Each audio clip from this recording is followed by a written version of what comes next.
Good morning, party people. Make sure my mic's on. Yep, it's on. Anyways, good morning. Happy Sunday. Today is April 7th. Welcome to Dave's Aquarium Thoughts. I'm Dave, which I think is pretty obvious since it is Dave's Aquarium Thoughts. Yeah. But anyways, good morning. Today, I'm going to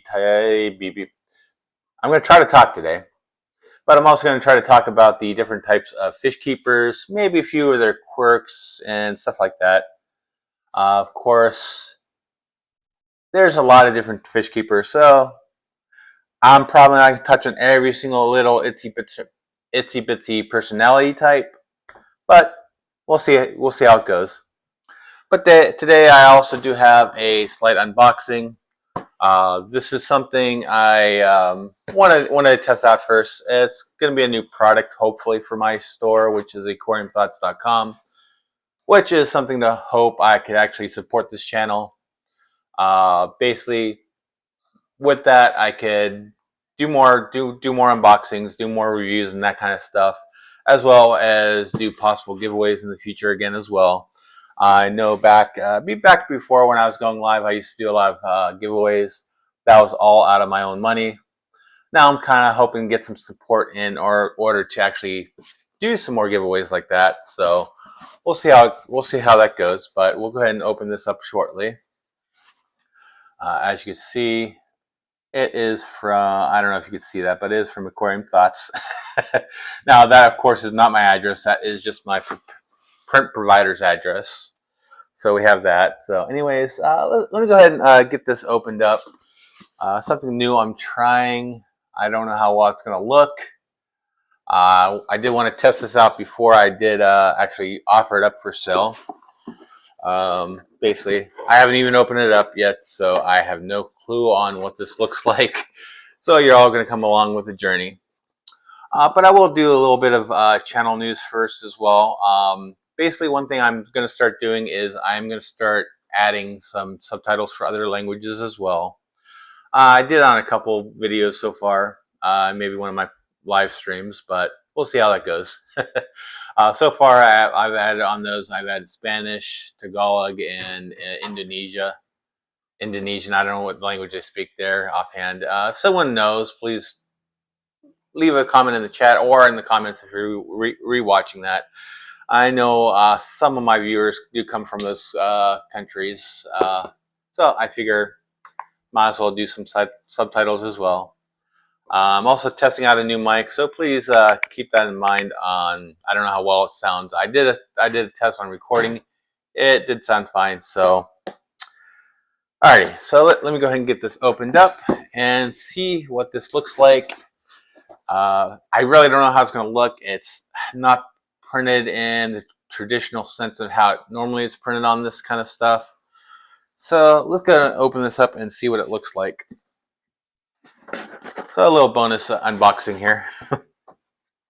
And then I'll get into the different types of fish keepers and fish keeping. So anyways, go ahead and open this up. Yeah. I don't know. I'm gonna need to get opinions on this, so I don't know how well this is gonna turn out, but let's see here. It looks okay by my standards, but let me see here. It is a hat. It is a hat. Let me do a slight inspection. Yeah, I mean, I think it's okay. I might have to maybe make the print smaller, but let me see here. Yep, it's a hat. It is embroidered, so that's what it looks like. Now, of course, with that, you're not gonna get all the details like as if you got the logo on, like say that thing right there. You have all the details. Basically, one problem with embroidery is you're limited to the colors you could use, and the detail kind of does kind of get jumbled up a little bit. So, I think it's fine. I kind of like it. Like I said, I might have to maybe play around with it, maybe shrink it a little bit, but And of course, the sticker, if you want to keep it on there, you can. If not, you can remove it. I'm going to remove it. Hello, Junior Pacheco. How's it going? Watching your stream from Los Angeles. I know exactly where that's at. I'm just down a few I am down a few freeways from there. I'm actually in Orange County, so yeah, there it is. So anyways, basically I just kind of wanted to do that little unboxing. New hat, new printing technique that I haven't tried before.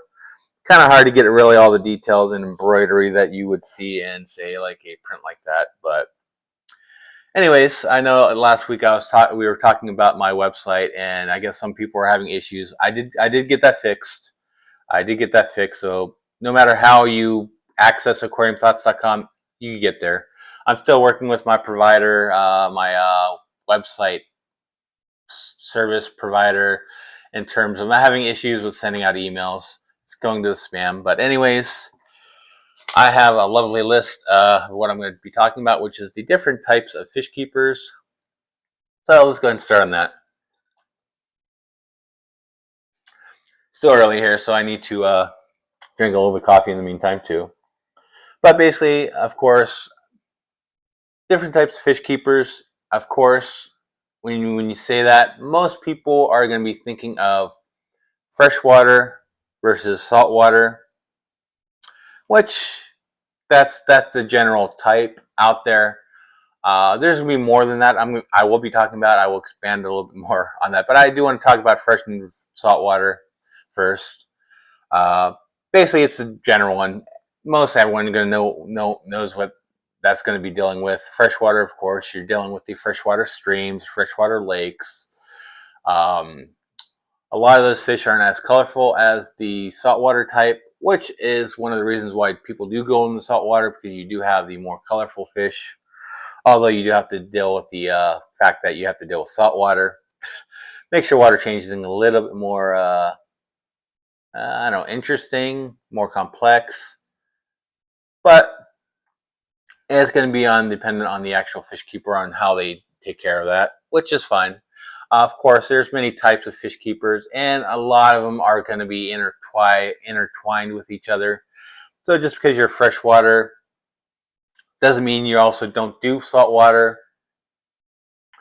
But you're really not going to combine this two in one tank, unless you're talking about the less common, less talked about brackish, which in that case, you are going to be dealing with the freshwater and the saltwater, where kind of it does meet, which is what you're kind of, when you're doing a brackish aquarium, you're kind of intertwining that. You're kind of making it's not quite fresh, but it's not quite saltwater, because some fish do actually live in that area, and some even kind of transverse from saltwater to brackish, and some even, and then freshwater to brackish, and some kind of transcend all of them. And there are certain fish that actually need the brackish area to actually breed, which if you're breeding some of those, is you are going to have to set up a brackish for that. I think mono shrimp is kind of like that as well. If you want to breed mono, yeah, they live in freshwater, but in order to breed, you have to go into brackish / salt water. I'm not exactly sure if you have to go full salt on that, but you do need salt in terms of breeding a mono.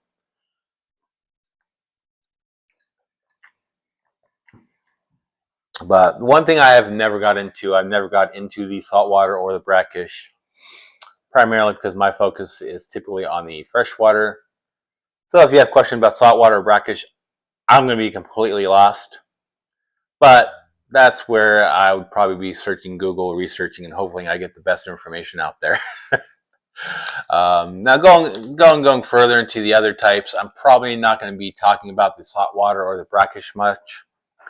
Except maybe when I get into a few unique ones, maybe, perhaps. But it's just there's so many ways to keep aquariums, so many ways to keep fish. A lot of that is basically what type of fish keeper you are. One of the types is basically you're dealing with the folks that have the planet tanks, which is one type of fish keeping where you're going to have these basically you're going to fill up your tank with plants, whether it be floating, whether it be rooted, whether it be like stuff like anubias where they have the rhizomes above the substrate or the dirt, or however you want to kind of cover that. So you have those type of people. And then of course you just have the casual people as well, which some of the casual people you get into where you do have plants. I would probably classify more myself as a casual fish keeper. I really don't get into the aquascaping like some of the planted people go into, where everything has to be perfect, everything has to be set up beautifully. I just typically go ahead. I get plants and saying, okay, this one looks good here. This one looks good here, and eventually it's a planted tape. But there's some people out there that do deal with planted tanks, which goes way beyond what I would ever do, where they actually plan it out. They might actually do even drawings on how they want it to look, and then they of course they put their bunch of green plants there, maybe foreshadow it, foreground it with some red, and get all these beautiful colors in there. Which there's nothing wrong with it. It's just not for me. I don't have the patience for that. If you have the patience for that, that's going to be your type. Then go for it. But like I said, a lot of these can intertwine. Like if you're a planted, if you're a planted tank type, yeah, you can have your freshwater. You're still a freshwater keeper, but you also do with the plants. And also saltwater. There's kind of a similar thing when you get into the corals and stuff like that. And I'm sure you could probably find some plants you could put into saltwater tanks too. I'm not too sure on that. Correct me if I'm wrong. Add in the comments if you're watching this. Is there any plants that you would ever put into a saltwater tank, or would you just stick to corals? Because I don't know. I'd be interested. I know there's a lot of plants, but you're dealing with probably more like stuff like kelp. But I don't know for sure on that. But anyways, other types. Then you have the breeders, which basically you set up a bunch of tanks, and basically your primary goal as a breeder is to actually get those fish to breed, to populate your tanks, possibly sell. I mean, you have those breeders that sell, and there's breeders that just breed to breed, and a lot of times they might take their fish to their local fish club and sell them there and auction them off there, or just give them away to the fish club as a donation, which is another thing you can do if you're ever part of a fish club. You don't necessarily need to go there to make money. If you want, you could actually donate to the club, and they're more than appreciated. They appreciate it a lot to help support it, to help support the community. Which, if you're not part of a fish club, it'll be a great thing to actually look into, because they are wonderful organizations to be belong to, because you're dealing with basically like-minded individuals, that you could talk to, have discussions. Good resource if you have any questions, because not everyone knows everything about everything, and there's a lot of times you could be stumped. And what better way to go to just go to your fish club and find a person that's knowledgeable there.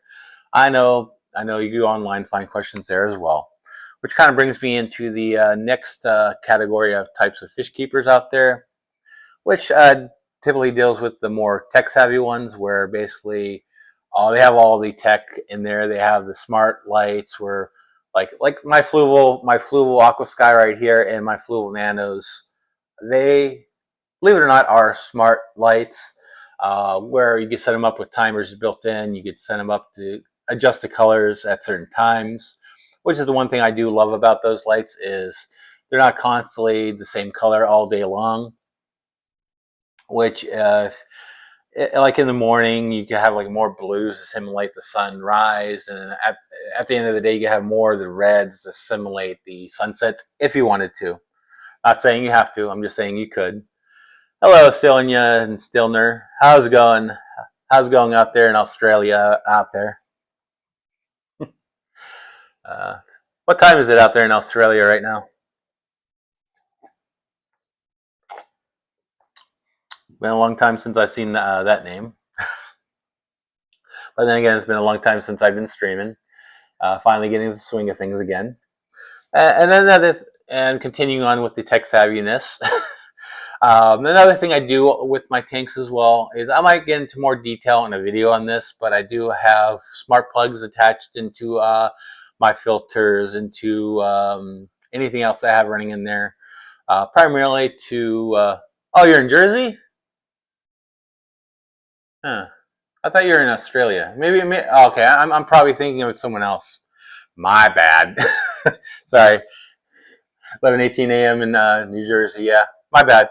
I thought you were in Australia. I'm probably thinking of someone else. Oh, I'm thinking of Australia. Never mind. Never mind. My bad. So did you out there in New Jersey? Did you feel the earthquake that happened earlier this week?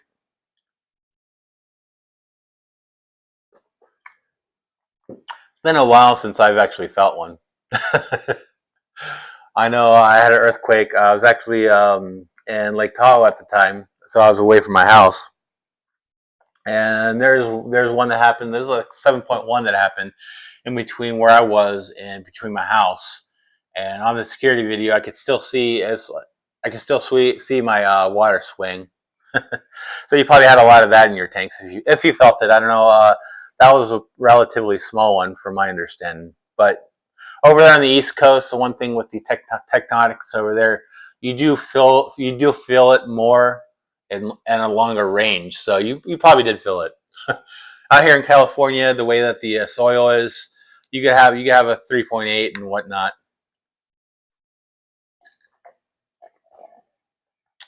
Do I have all of that stuff plugged into a backup battery outlet? Unfortunately, I do not. I do not have the room for it. I wish I did, because that'd be a nice thing to have.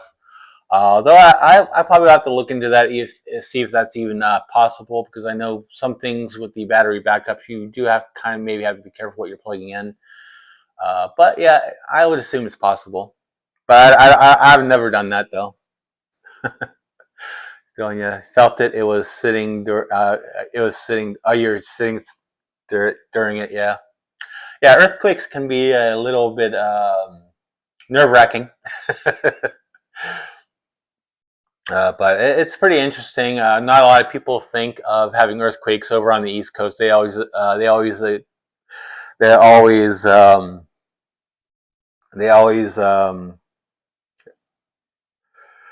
of the West Coast.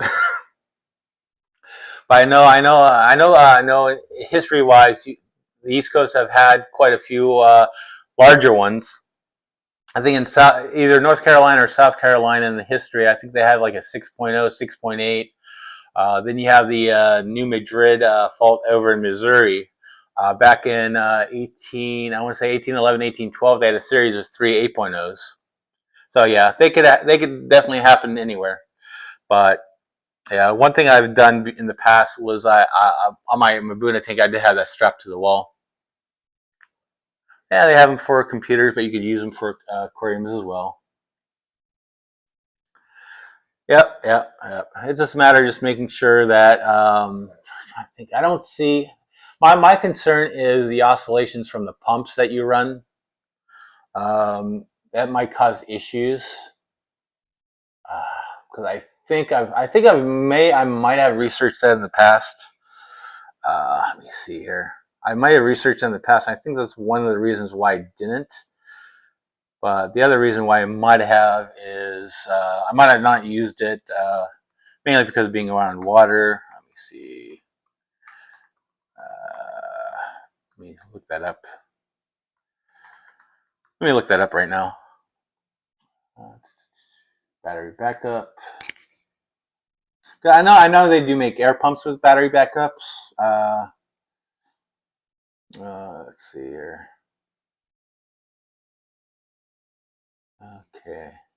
Okay, yeah, that's the other thing I was thinking about. Heaters is probably maybe be your problem.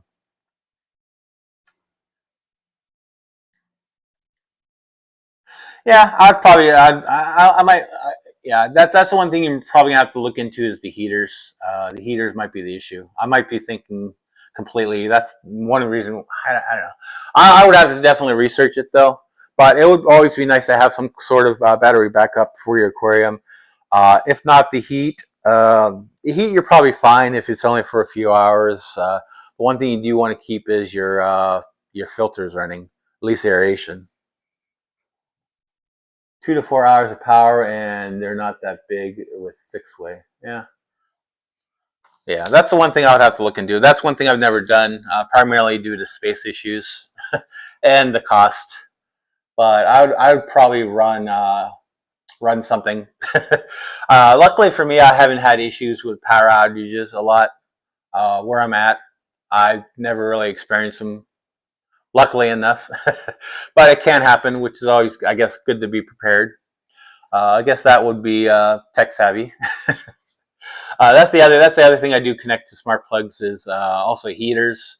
The one thing with that though, you do need to make sure that the plug does support the wattage. The wattage is going to be the one thing that you're going to be looking at. If you have like a 200 watt heater, you want to make sure that whatever you have that plugged into supports that wattage, especially if you're talking about battery backup or anything like that. I know on my for my heaters, I do have them connected to some smart plugs now, which are smart thermostat plugs, which are the Miras smart Wi-Fi temperature controllers. That's what I have running on that.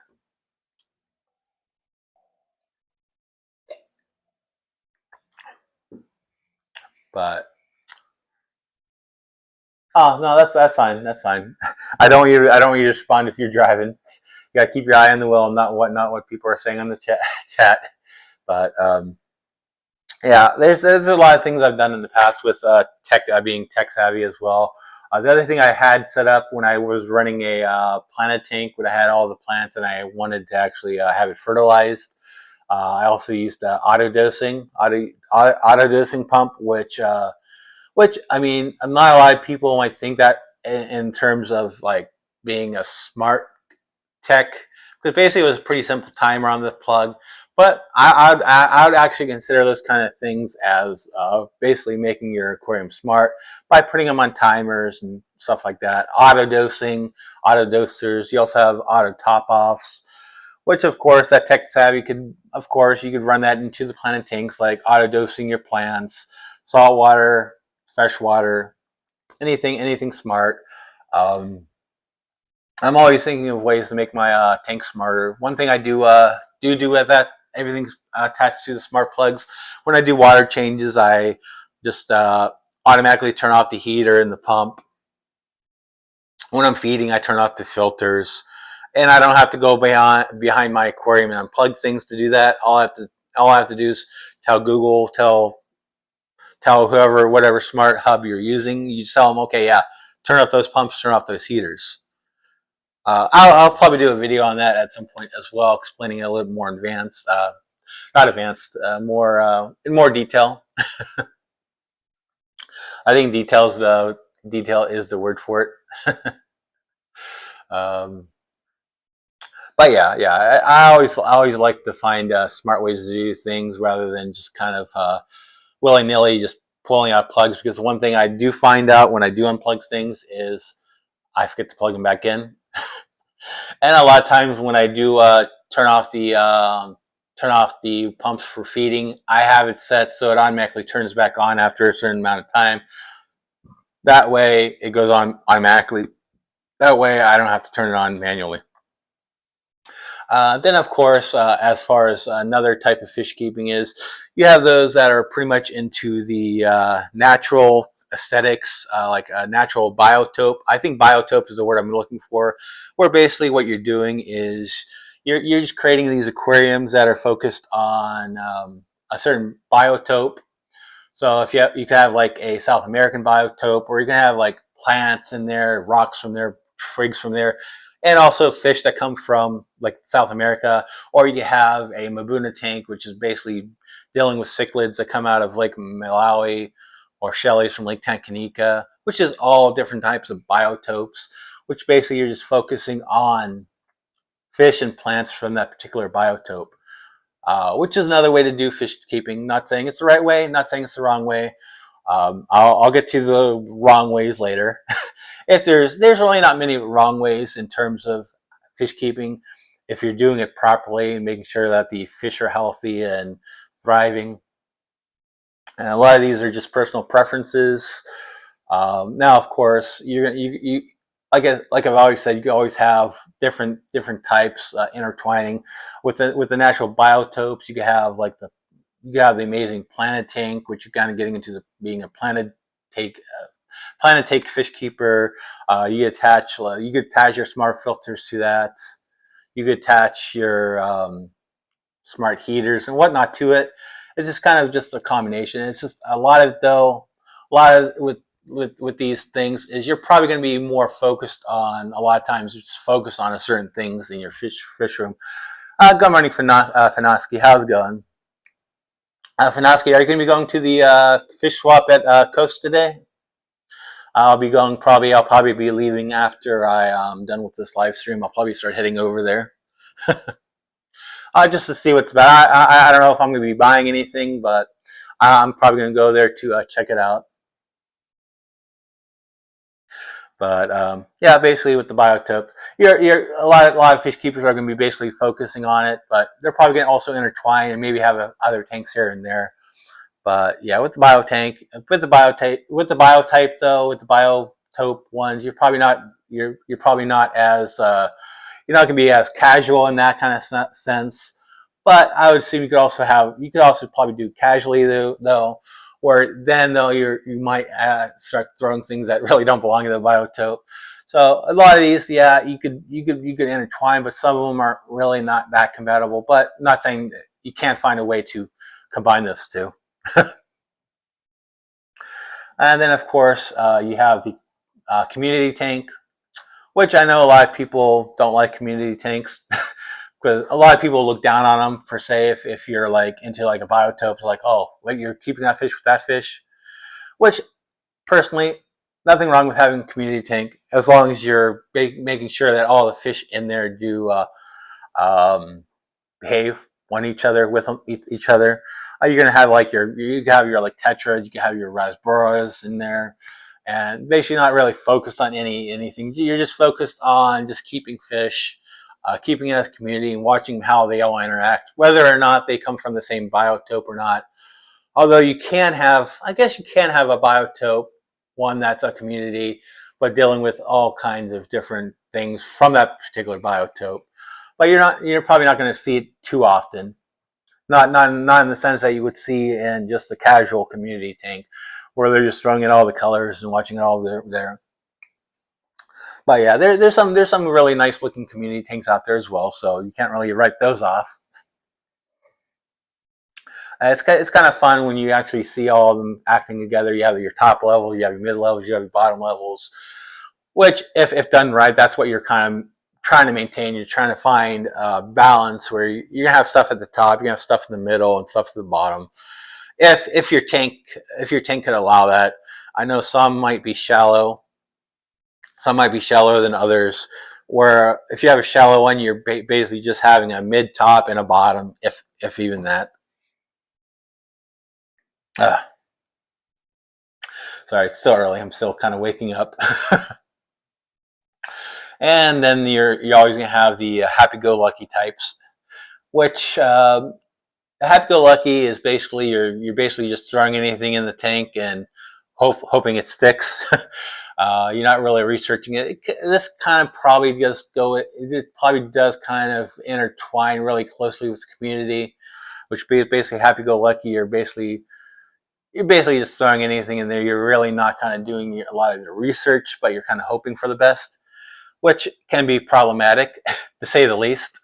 Because if you're buying any things and hoping it works, then it might not work. But you still can have success in that. I know a lot of even fish have different types of personality.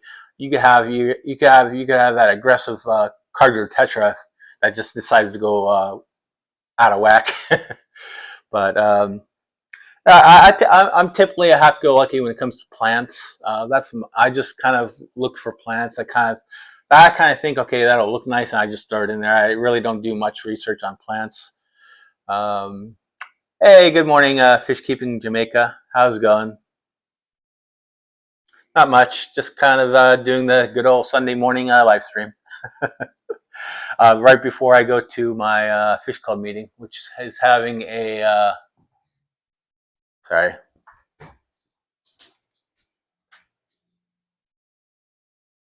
Oh, okay. All right, sorry about that. I just have people walking across the across my window. I was just seeing what they're up to. But yeah, yeah. I'm just gonna go there and see what's there. I might not buy anything, but anyways. How's your outdoor ponds doing out there, Jamaica? Fish keeping Jamaica. Do you still do those things with the big containers? But then that gets me into my next one, which you do have the DIY fish keeper, or the do-it-yourself, which I've done a lot of do-it-yourself stuff, which basically you're making your own filters. Some even go as far as making their own tanks. I've done a lot of do-it-yourself in the past, where I've done my when I've done my outdoor pond. I did a lot of outdoor. I've done a lot of do-it-yourself on that, where I had my my swirl filter, whatever you want to call that. I forgot what you call that. And then I had another filter. I've done that a lot of do-it-yourself. I never really. The one thing I haven't done was I've never done the. I never built my own aquarium yet. I might try. I might put my hand in that one of these days. But I'm always fearing that I will do it wrong. Fishkeeping Jamaica says, "Nice to see your work. Thanks, thanks, man. Yeah, I'm on. Outdoor systems are doing great. That's great to hear. That's great to hear. That's always great to hear. They're commendable, grateful. Thanks. Yeah. I do like doing a lot of do-it-yourself when I can. The latest one I did was I did these planter boxes in my aquariums. I put them in the 40-gallon. I also put them in 20-gallon, where I have house plants growing out of my aquarium. I'll be doing another update shortly on that. I've had some successes right now on that one, and I've had a few failures, but I'll get into it in a future update video. But I do have some really railings starting to take off in there, and some are kind of like, I don't know what they're doing. They're not dying, but they're not growing yet, so I have to figure that one out. And I've had a couple of the things I put in there did die, which is a lot of it is just experimenting. But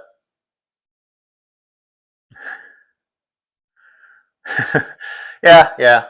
That's definitely when you have school. Yeah, you don't really have a lot of time. You do want to focus on your schooling rather than YouTube videos. But yeah, that's fine.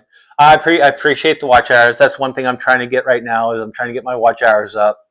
That way I can reach a point where I can monetize my channel. That way I could get some support in being able to do more projects with my 2 tanks here, and also try some more products, and also do giveaways, which is one thing I do want to do again. My next giveaway is I'll probably do a giveaway in a few weeks. I don't know yet. I haven't really planned it out, but it'll probably either be a shirt. I don't know about the hat. I don't know if I like the way that the embroidery came out. I don't know yet on this. I don't know my thoughts on this embroidery. I don't know if the details are there yet. I might have to do some touching ups on the file, maybe yeah. I mean, it's kind of there, but it's kind of not there. Have more live streams, invite guests, and go to other lives and be active. You'll get there. Yeah. Funny thing is, Fishkeeping Jamaica. Back before I had to take a hiatus due to work, I was there. I was there in the watch hours. I just wasn't there in the subs. But the funny thing is, when I took the hiatus, YouTube decided, okay, instead of 1,000 subs, you only need 500 subs, which I would have been there. But now that I took that 2-year hiatus, I gained I got over the 1,000 hump, but now I don't have the watch hours. But I'll get there. I know I get there. It's just a matter of just time. I will be doing these live streams every Sundays at 11 Eastern in the morning and 8 a.m. in the Pacific time zone. It's what time is it right now? It's 8:37 where I'm at right now. 11:37 over on the East Coast. So, but as far as the different types of fish keepers, I think the last one I have is the last fish keeping type I have is basically the ones into conservation. Sorry, my bad on that. You have a lot of programs out there with those where fish keepers do take part in that. A lot of those conversations. You're going to also be part of the basically basically the one I do have is the lot of the other type that a lot of those conservation types fall into is the breeders, or they're part of the care program and all that. On the live topic, you have April 6th. It's April 7th. I'm like, oh, yeah. My bad. Is that in the title, or is that in the description? I'll have to fix that later. But yeah, I did probably know it's April 7th, but at one point I probably did have April 7th, but I think I did the edit. I think I actually changed it to April 6th. But my bad. But it's always nice to see conservation efforts out there. I know there's a lot of fish in a lot of areas that are going extinct. A lot of these programs like CARES go into it and try to save those fish by breeding them. In home aquariums, keeping them in the aquarium hobby. So at least they're still out there. And maybe I know in some aspects they do actually go into and try to reintroduce them as well. And I know you have Dr. Anthony Mazarol, who runs the Amazon Research Center for Ornamental Fish out in Peru. He does a lot of that effort out there as well by trying to teach the locals there and how they can make a living out of out of the fish keeping hobby. That way, they're focused on raising fish out there and doing that and shipping out to the hobby. That way those fish still survive rather than turning into gold mining and hurting the ecology, which kind of makes these fish go extinct as well. So definitely, if you get a chance, definitely look into the Amazon Research Center for Ornamental Fish. I hope I'm getting that name right. I think that's the full name for it. I don't want to just say Amazon Research Center, because I know there's a long part after that, which I think it is the Amazon Research Center for Ornamental Fish. So yeah, which I've donated to them in the past. I actually do have a interview with them on my channel as well. So definitely go back and look for that if you're here right now, or if you're watching the rewatch. And I do want to thank Dr. Anthony Mazarol. Hopefully I'm not butchering that last name, for actually allowing me to do that interview. And let's see, Fishkeeping Jamaica says, I remember your channel when I just started. Yeah, I think that was probably about the same time. I think that's about the same time I was starting too. I think in terms of actually doing YouTube channel in terms of fish keeping. I don't know exactly how far apart we started that, but I think it was pretty much around the same time. Which I do like the FishTube community. There's a lot of great people out there, a lot of great supporters out there. I do appreciate everyone who has helped me in this journey. But yeah, it's definitely a good community to be a part of. But yeah, I think that's all the types of fish keepers I've had. I just have a list of them. But I'm sure there's other different types of fish keepers out there. It's just a matter of finding out, okay, what type do you want to do? What types do you want to do? Do you want to do a breeding setup? Do you want to do a biotype type setup? Do you want to do a breeding setup that's part of a biotope? You can do that as well. I know you get into, especially one thing you can always do if you want a biotope with breeding, you can always do pistogrammas. You could do that Blackwater. You could do that Blackwater South American.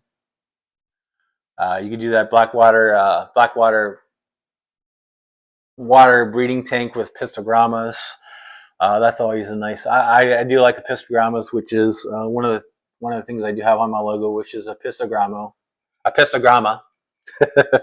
which is part of my logo. This is my Blackwater version of it.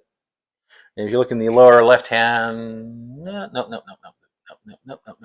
This corner right here, that's my colorful one with the pistogram on there. Let's see, Fishkeeping Jamaica says that they evolved into tilapia research. Yeah, I'm definitely gonna have to look into your videos on that and see how that goes. That's been going. Yeah, with work, I did take a hiatus from that, and I typically didn't have the time to really watch videos a lot. That then kind of just a lot of the videos I was watching was ones where I could just turn off my brain. When you're watching like fishkeeping videos, you kind of don't want your brain to turn off. You kind of want to, you do want to kind of watch. You want to take in the information. Hey, good morning, Fishy on Tank Ticks. How's it going? Hello, everyone. Busy day, but hope you're all having a great day. Yeah, it is a busy day. It is a busy day for me as well.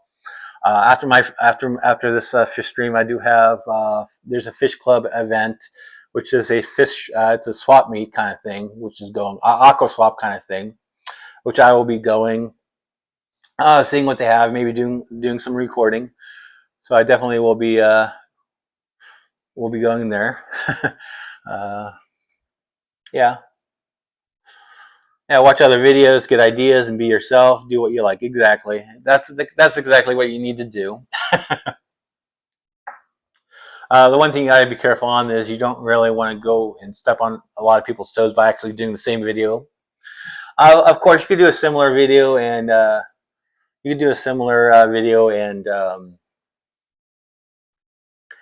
do your own take on it, but you don't want to take it word for word. I've had one of my videos taken basically the same premise and same everything on the same item. I've had that happen to me before. I don't know if it's coincidence or not, but in Iowa, fish on? No. I'm out here in California. It's the Coast Fish Club, which meets out in Fountain Valley, California. But it's out here in California. It starts probably in about a couple hours from now. But I still need to take down my recording setup. I need to take that down before I leave. Change my clothes and all that fun stuff. But yeah. But as you're saying, Fishkeeping Jamaica, I will probably have some people up here as well eventually. It's just a matter of getting a larger audience again. Because back when I was doing these live streams, it used to be on Thursday evenings right after Chattanooga Ed, which was able to bring in a larger viewership. Got one today. Pepperland Creek is there with a table. Oh, that's pretty cool. That's pretty cool, Fishy on. So you get to go there and chat with him. Yeah. Yeah, I probably should have asked Aquaballs if he was going to go or not, or maybe Anthony's fishy friends. But I don't think they go as often as I have to that. I'll probably see not Fishy on. I'll probably see Vinotsky there. Vinotsky is going to be there. He said he's going to be there, so I'll probably see him. Yeah, he said he's going to be there. Yeah. But yeah, if like I said earlier in this video, if you're not part of a fish club, find one, be part of one. And it's nice to be able to talk to other people in the fish hobby. Which is the one great thing about YouTube is you do have a lot of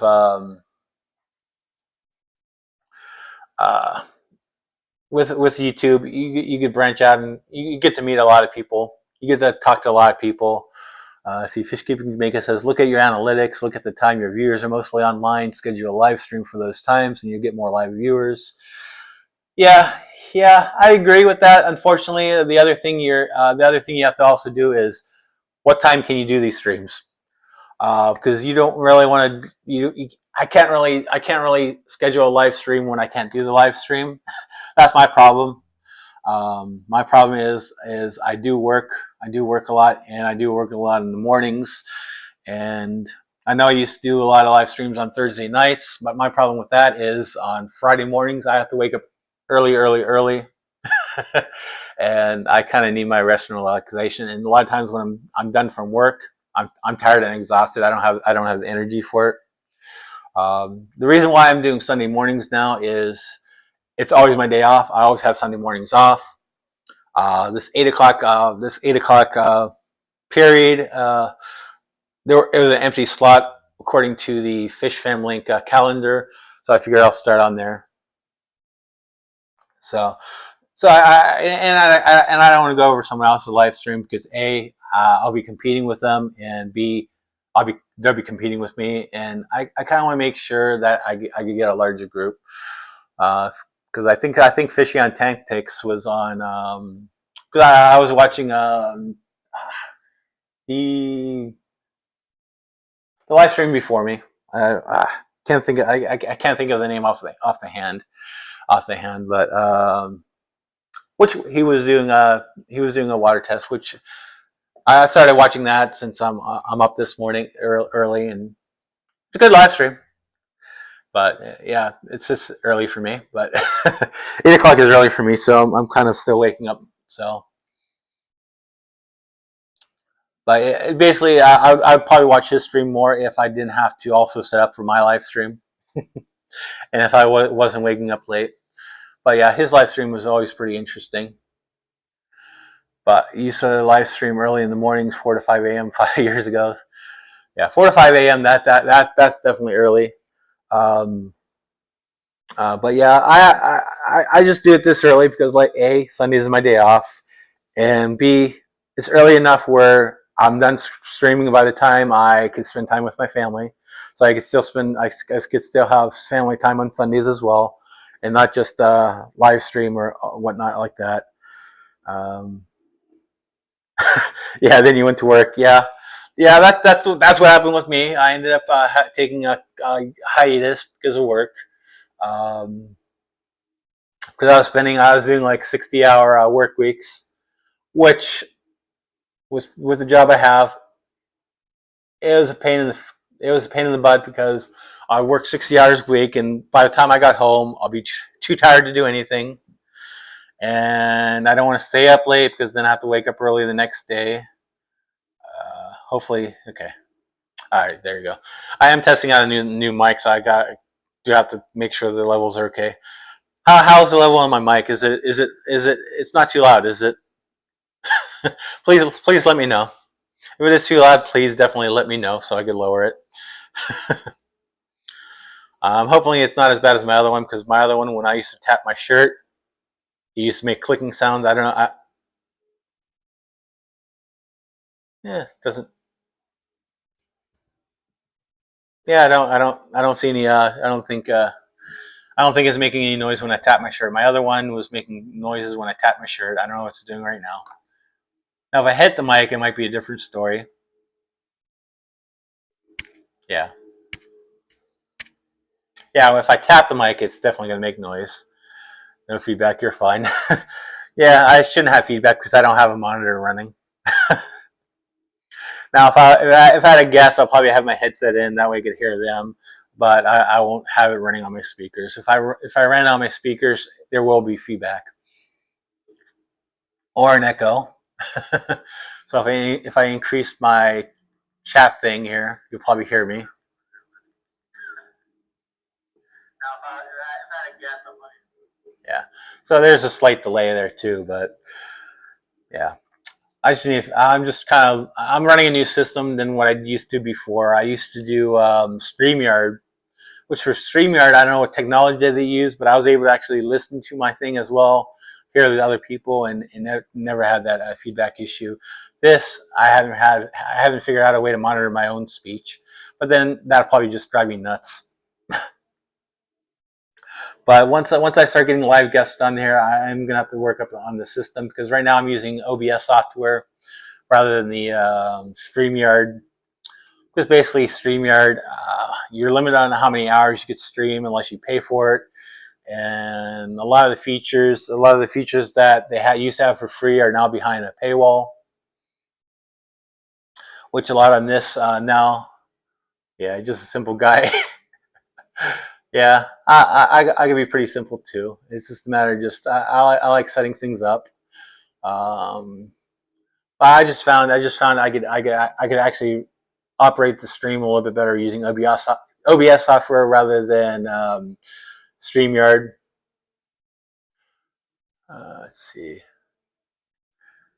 StreamYard 20 hours per month. Yeah, exactly. The 20 hours per month, which I'll probably be fine. I probably don't stream. I probably don't stream enough to reach that.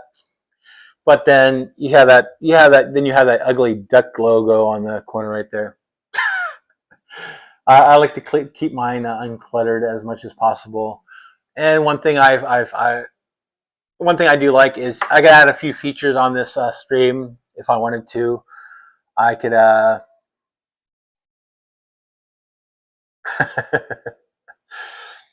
yeah, just can't understand the OBS system.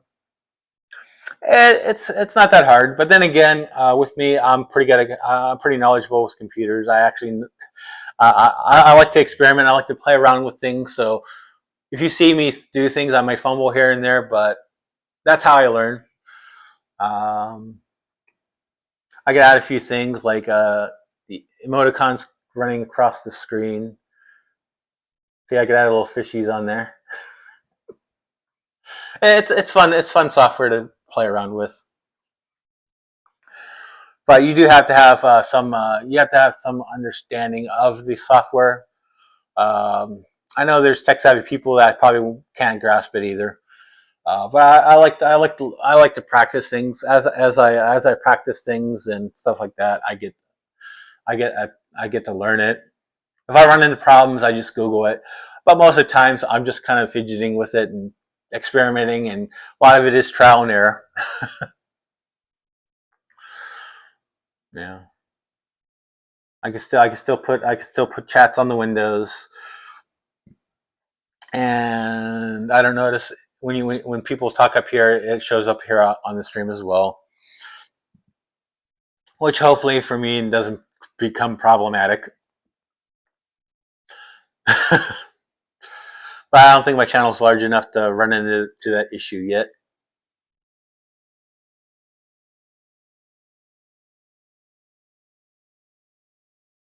Alright.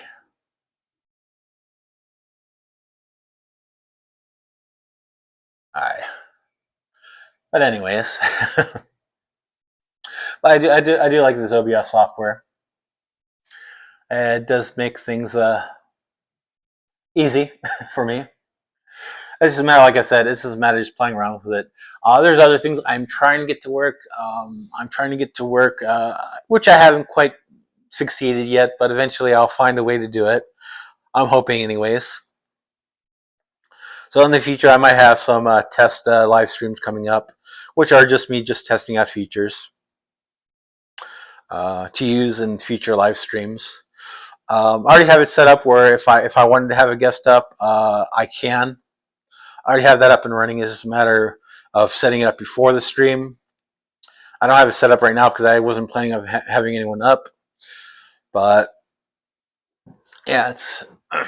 Well, I've used it when I was sharing my screen. I used the same principle when I was sharing my stream in the past. Because yeah, I mean, if I wanted to right now, I can share my screen like that. But I still have to set up so my mic still shows up on that one. But yeah, I like it, and there's a lot of things. There's a lot of things that changed when I was on hiatus. One of the things was the StreamYard. The StreamYard they just put too many features I'd be using behind the paywall. In the past, I was paying for that. Good morning, our aquatic universe with Mike B. Good morning. Yeah.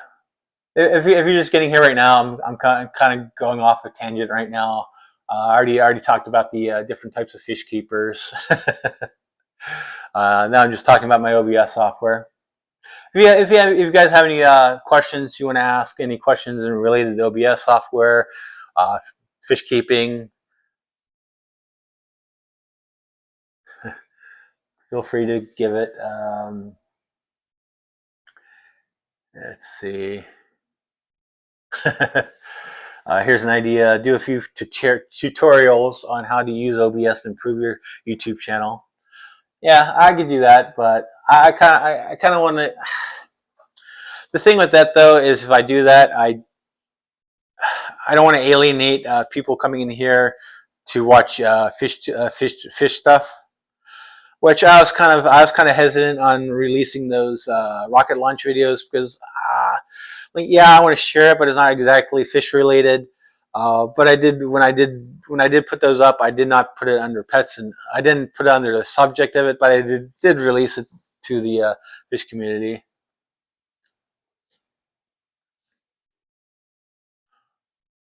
So your lives could be on that. Maybe in the future. Maybe in the future.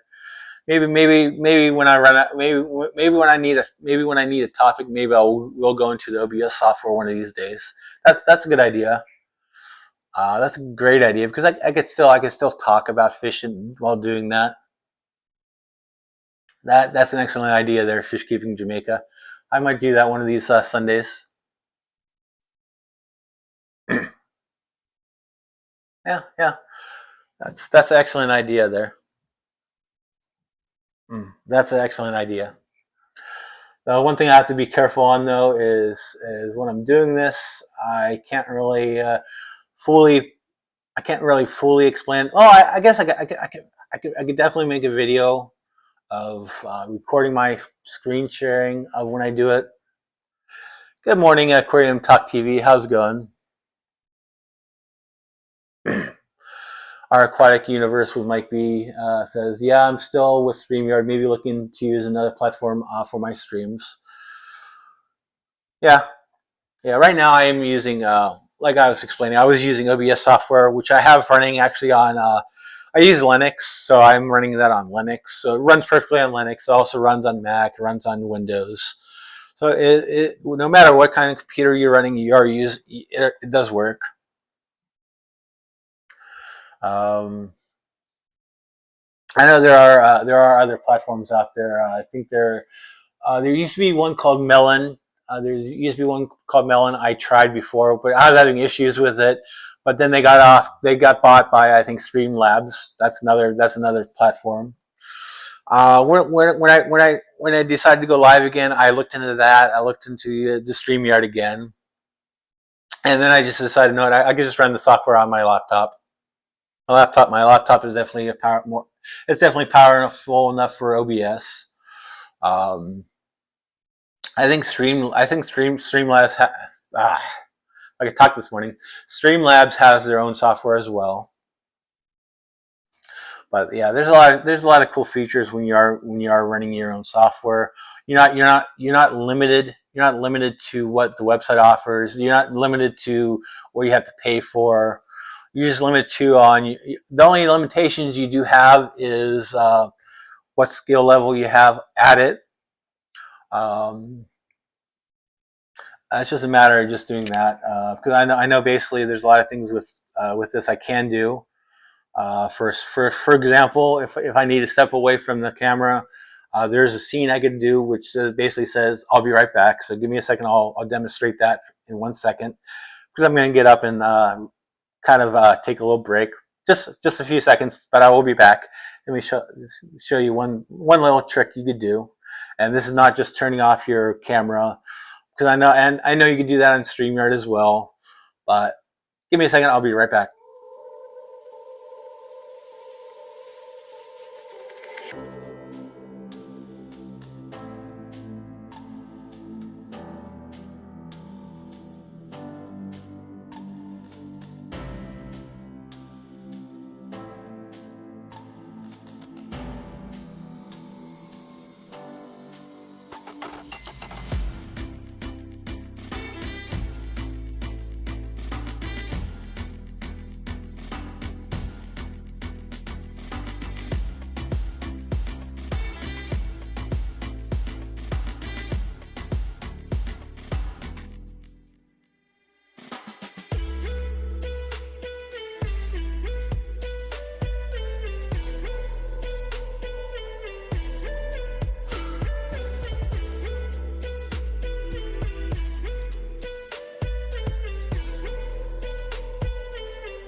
All right, I'm back.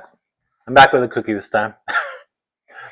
But yeah, that's a fun thing about you actually running your own software is you could actually set up scenes like that where if you do have to step away, you give people like at least something to look at rather than just walking away from the thing and just seeing an empty chair.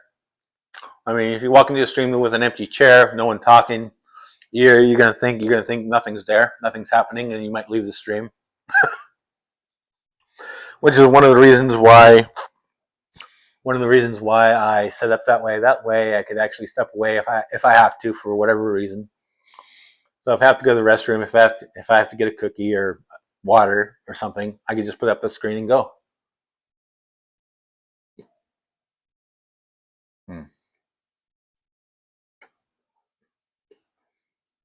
But yeah,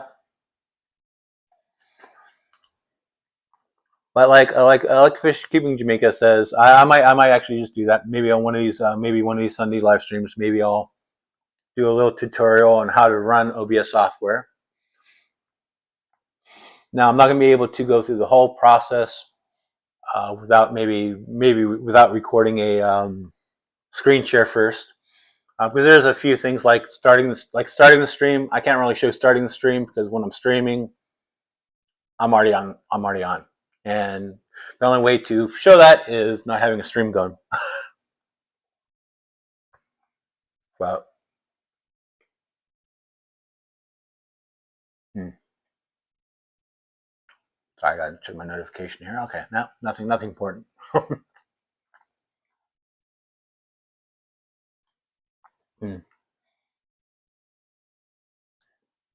But any other question you guys want to ask? Question while you guys are here. How do you guys think that came out? This is embroidery, so I can't really show a lot of details. Do you think that came out decent? What's your opinion on that? I mean, there's a few things I could probably see I would have liked better, but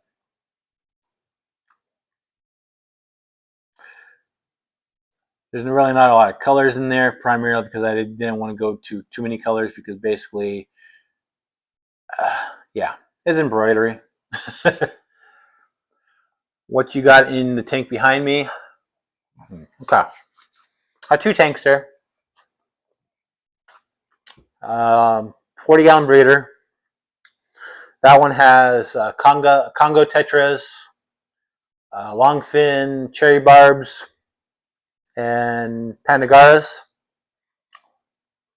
And the tank below me has an African butterfly fish, antler guppies, and I do have a couple red lizard whiptails in there.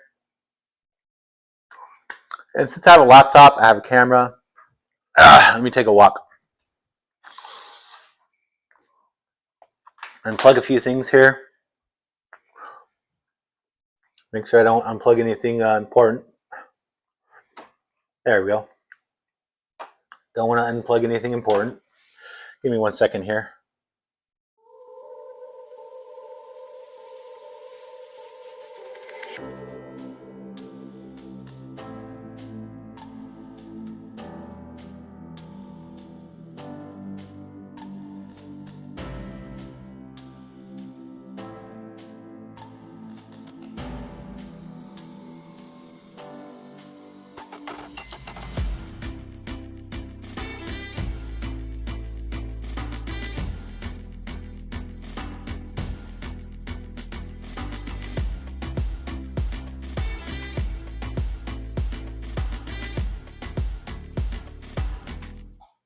Alrighty. Okay. Nice thing here. Alright. This is my 40-gallon breeder. There are the long fin cherry barbs and the Congo tetras. I really love the coloration on those males. There's one of my males in there. Really nice colorations. I love the reds in them. Where's the other male at? Where's the other male? Oh, the other male's over here. There's the other male. Kind of hanging out over there. Yeah, I do have some like algae growing in there, but I'm not too worried about it. But I do love the coloration, especially on that Congo tetra. And you can see like the panagar right there. It's kind of on the glass. Oh, there it goes. There it goes. There's one of them. This used to house Shelleys. This used to house Shelleys, which I'm still in the process of removing some of those shells. Let's see here. And there's another one of those Panagaras kind of eating the algae or biofilm off their rock. Just can't wait until they get a little bit bigger than that. They will get a little bit bigger than what they are now. It's a matter of just time.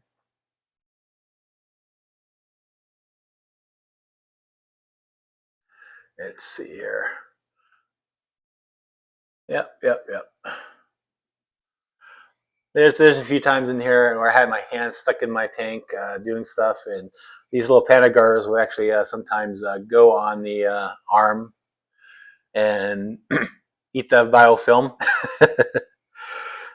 Down below is I do have some antler guppies in there. I do have to clean the glass, and I also have this gold ram in here. Still a young one, still a small one.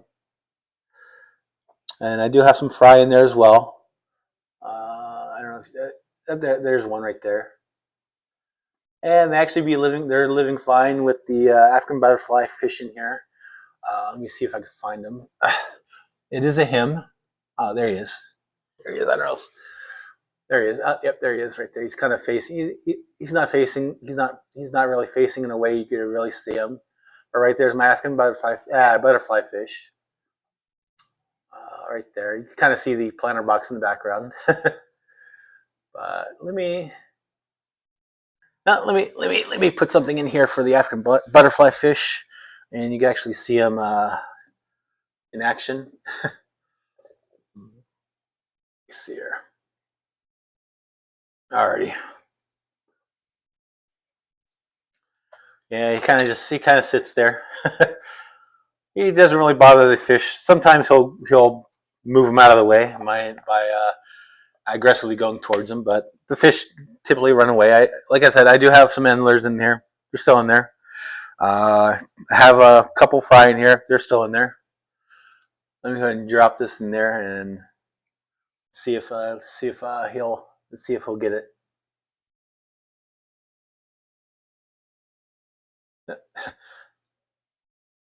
Kind of walk to him. Give me. Now let me get him to move. Give me 1 second here. Okay, Google, turn off bottom filter.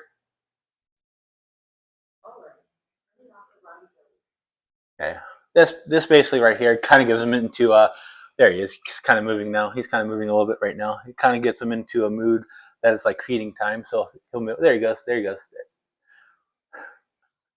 I do have this African butterfly fish. I do have him on dry food, so he will eat dry foods. I know a lot of them. A lot of people feed him like crickets and so forth, but you can get them on dry foods. And they're probably looking for other food right now. That's why they're all up top right now. Let me do that. Let me give them some food. I don't want to tease them. Filter comes off. They think it's feeding time. So let me feed them. Move that glass a little bit and put some food in there. There we go. I might have put too much in there. Oops, my bad. This will probably get my whiptails out too. But yeah, let me see here. A lot of times when that dry food's up there, the African butterfly fish is roaming around too. But I guess those two pieces were fine for him, because he will typically go after those foods as well. But I don't see him really wanting that right now. And I really like the coloration on him right now. He's kind of darkened up, which is nice. Still waiting for him. Still waiting for him to get larger. He's still a young African butterfly fish. A couple years ago, I used to have a couple of them. I did used to have a couple of them in a 20-gallon long. They got along well, but they were larger than the one I have now. But this one will grow into a larger fish, and you can see one of those fries swimming around. Probably see a couple of them actually, which they are actually getting larger now. I was afraid that the African butterfly fish was going to get those fries, but apparently they're still surviving in there, so that's good. So that's my 20-gallon long with my African butterfly fish. And of course, let me see if I can find the whiptails in there. Typically right around feeding. Oh, there's one. There's one. There's one. There's one. Let's see. Kind of back there next to the rabbits now. Once again, it's a young specimen again. I have another one in here somewhere. I just don't know where the other one's at right now. I'm just hoping those whiptails don't get too large for this 20-gallon long. Hopefully not. If not, I can move them. Yeah, it looks like that rabbit snail is on the move. But, oh, there's the African butterfly fish. He's kind of roaming around a little bit. I do love these African butterfly fish. They're actually pretty cool. Pretty cool. Pretty nice fish. Like I said, I know a lot of people feed them like crickets and whatnot and insects, which you can get them on. You can put them on dry foods like I have them on. Our aquatic universe with Mike B says I like Congo tetras. Yeah, I love them now too. I was kind of hesitant. I was hesitant at first on getting them because basically, if you look at them, you just think of them as a silver fish. I mean, looking at them like then you see the male right there, like wow, look at those colorations, like wow. But yeah, I do love them. I kind of also put the longfin cherry barbs in here because I always wanted a cherry barb because I like the reds. I like the reds in them. I just never had the opportunity to buy them. And I'm like figure I'll put them in with my Congo tetras, and I saw these longfins ones. I saw these longfin ones at a local fish store. I'm like, oh, those are cool looking. I got to buy them. And of course, I got my Panagaras, which I like a lot too. You can see a couple on that sword plant right there. I love the coloration on that. It really has a lot of red in it, which is nice. I don't add any ferts or anything to here, but it's still turning red, which is awesome. And speaking of which, he's flaring up too. I don't know if that caught on video or not. He was one of my male Congos were flaring up back there. Looks like we have some action going on. Looks like we have some action going on with the two males and a female over there.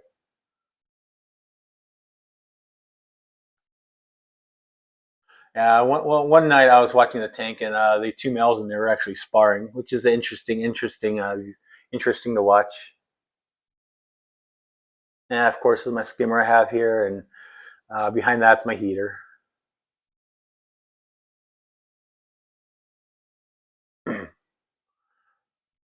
Yeah, I'm definitely glad I did get the Congo tetras. Just primarily for how the males color up. They're just beautiful. Totally underrated in my opinion. I totally underrated them before. I just like I said, it's just a silver fish. But then you see the males and how they color up, and of course that's you really see that one nice on the video right there. Just you see blues in there, you can see the orange, reddish, and all that. The males just get really beautiful, and then you get the long finnage, and when they start flaring up, it's just a beautiful fish to watch. I could probably just sit here and watch it. I'm just watching on my screen. I'm not. I'm watching on my screen primarily because I want to keep my eye on them, make sure that they're in view.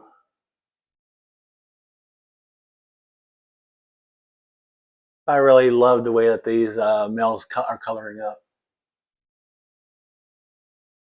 But yeah, anyways, that's my That is my 2 tanks over here. So let me go ahead and I'll be right back. Let me just move back to where I was.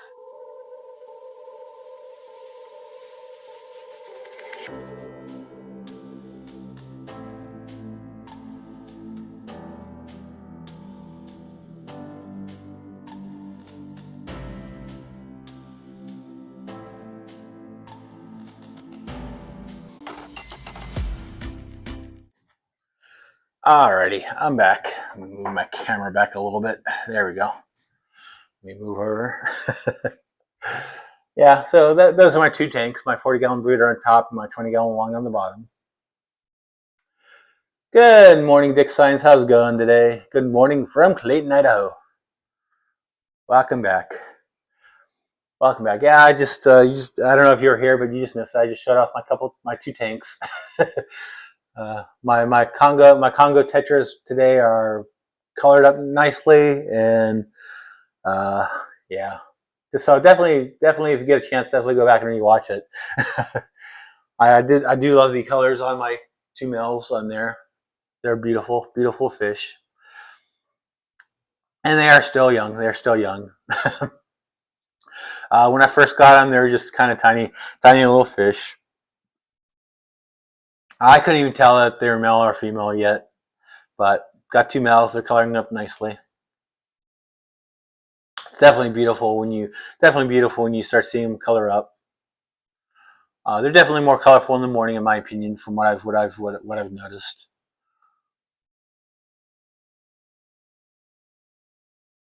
Yeah, nice colors in the tanks. Yeah, thanks. Oh, yeah, they do add nice colors. I really do like them. I do love them. I don't know if you saw that sword plant. I forget which sword that is. I would have to look back and see what that is. But I do love the reds on that one. That plant really turned out nicely.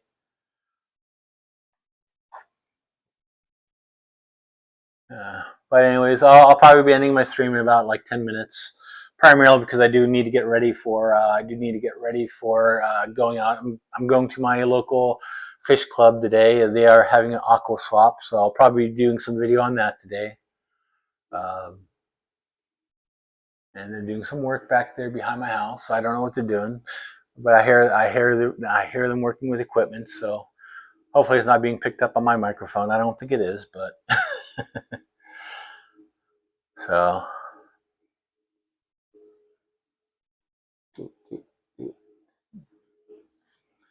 But if you're late to the party, I was talking about different types of fish keepers. I also talked about OBS software a little bit and what I use. I don't know how I got onto that topic. I think I was talking about my hiatus when I came back and how I was finding a way to stream.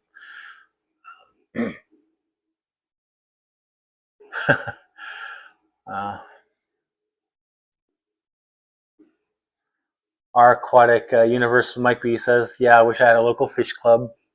All right, catch you later. Fishkeeping, Jamaica. A red sword. I will have to see if I can find 1 mil to order. I need some red in my tank. Yeah, believe it or not, I don't have too much light on that tank. I have a fluval aqua sky on there, and it's turning a beautiful red. Let me see if I could go back into my order history. Let me see if I can go back in my order history. I think I got that one off of eBay, so I could probably look it up.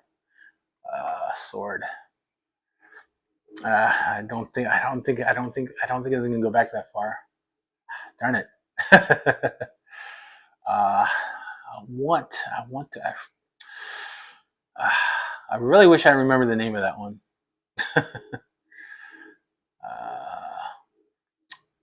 I think I remember where I think I got it from Aquarium Plants Factory. Let me see here. Let me see if I can find it. If I see the name, I'll probably remember it. If I see the name of it, probably will remember the name of it.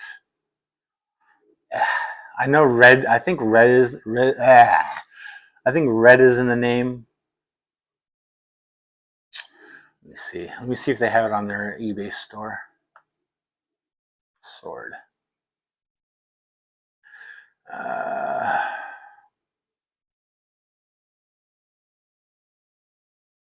Is it the red phoenix? I had a 25-year hiatus, and I'm just returning with my first tank. So much new information in the internet nowadays. Yeah, a lot of things are new.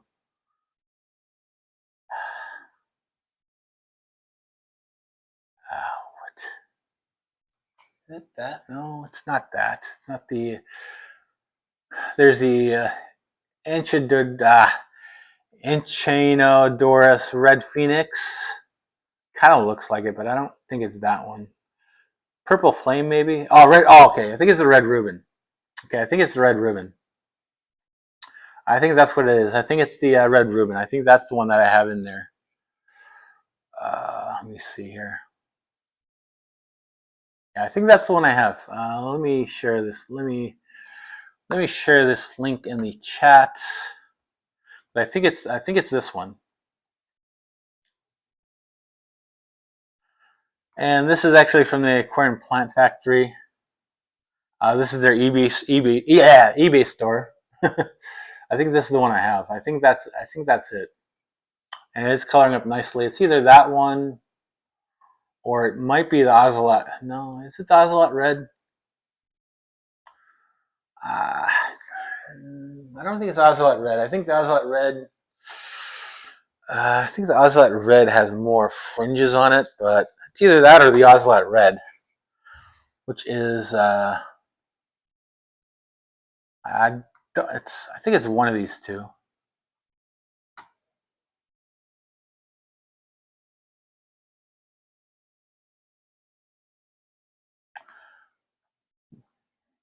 There's the Ocelot red too. Let me see if I could find it. Let me see here. So I think I bought them both at some point. Bought them both at some point. Bought them both at one point, but I don't know if that's the one in there or not. Your order has been delivered. Let me see here. Okay, yeah, that's it's the red Reuben. It's the red Reuben. That's what I have in my tank. That's the red Reuben. I found my invoice. I bought that last year around May.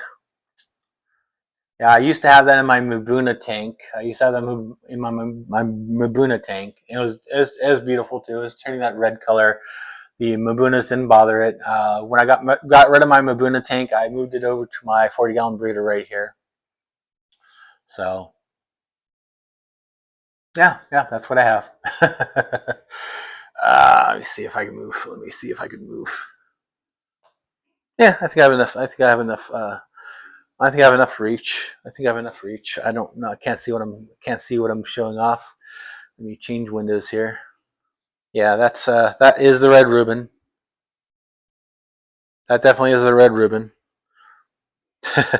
No special verts. No special no special fertilizers. No special lighting or anything like that. And it's turning red. Sorry. I just want to close that. I just want to close that door. Don't need that door open.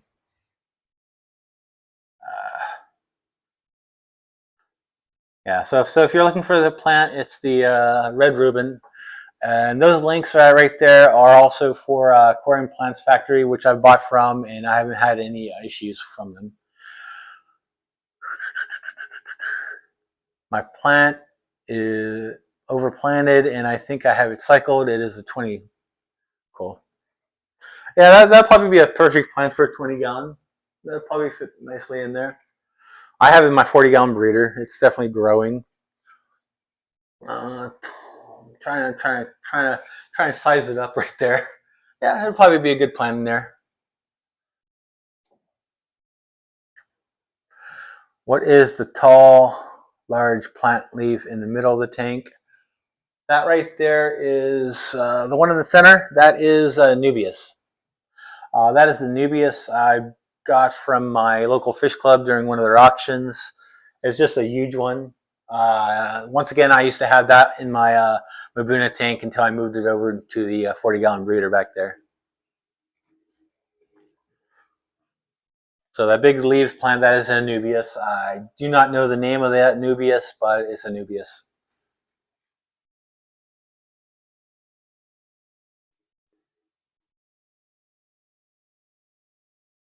That one's doing beautifully. It is growing new. It is growing new. It is growing new leaves. And apparently the barbs or the Congo tetras decided to make munch on the new leaf. And it is kind of growing algae, but I'm not too worried about it. The Panagars love rummaging on it. And as you can see, that middle leaf right there, the one in the middle, the new one right there. If I can get a good angle at it, I think the fishies were kind of munching on it.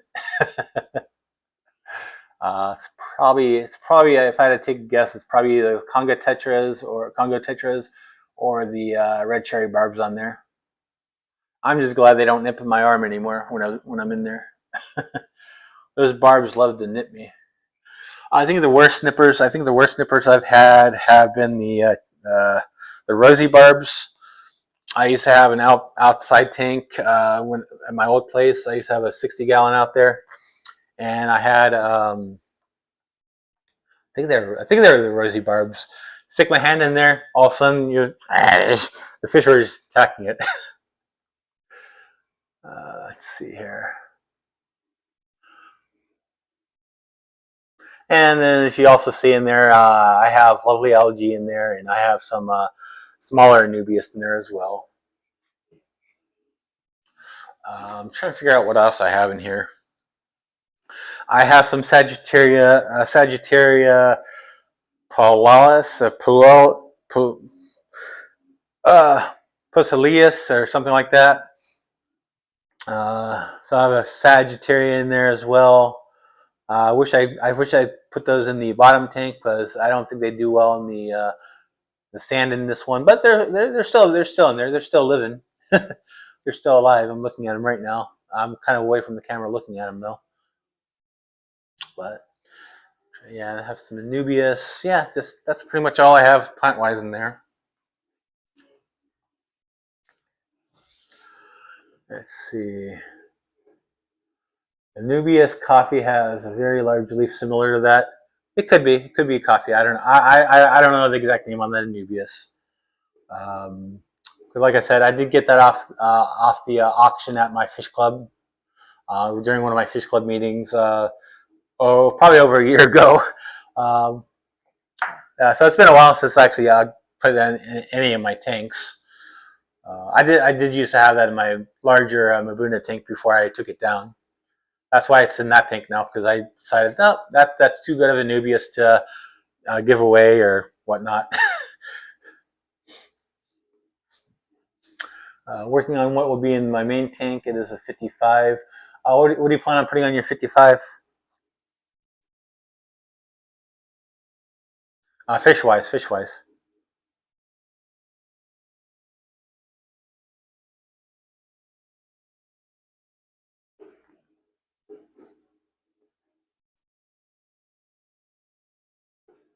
I should probably Google Lens that. Google Lens will probably tell me exactly what that is.